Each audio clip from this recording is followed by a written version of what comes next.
Many people were fired up when a federal statute almost put an end to the annual Pork Fest in Valencia County, the world's largest Matanza.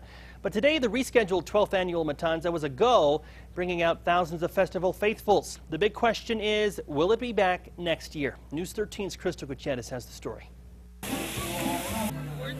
We're doing some more carnitas here. Fire pits roaring, carnitas cooking on the grill, long lines of hungry people. It almost felt like the same old annual Matanza in Belen, the biggest in the state. But there was no escaping the raw emotions that this year's event almost did not happen. Right here, signed to keep the Matanza. The 12th annual Pork Fest, originally planned for January, was pushed back after the USDA raised a red flag citing food safety concerns.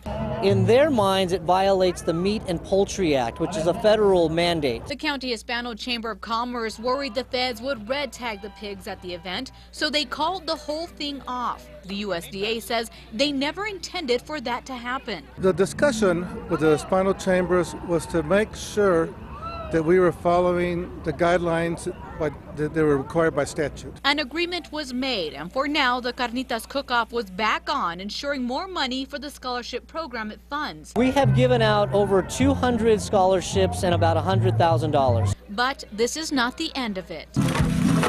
Our agreement after the event is that we would sit down to try and come to a permanent agreement. We are going to work very hard to keep this event going forward. While both groups are optimistic, residents are making sure this time they have a voice. We're gathering signatures of support. If the feds put an end to all of this, Belen's mayor says scholarships will not be the only thing to suffer. Los Lunas, Bosque Farms, Peralta, Belen, all of us would really feel the impact as far as money being spent in our cities. Crystal Gutierrez, KRQE News 13.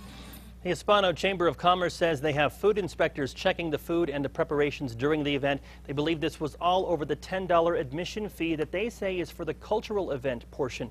The USDA official did not say what the two groups would have to compromise on to make sure the event is a go next year.